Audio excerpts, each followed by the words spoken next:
Yo kanca generasi muda, eling budaya identitas Jawa. Nglestarekke budaya Jawa, ben ora ilang kabudayan kita. Alon coketut ombak ing jaman mandeka kanthi waspada aja ngalekake tradisi Jawa.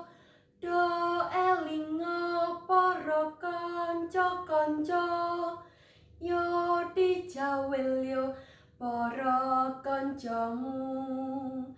Budaya Jawa generasi muda, sinau kabudayan Jawa seka tembang Jawa basa lan tariannya. Yo dijawil yo para kancamu, gawe obombong ring budaya kita.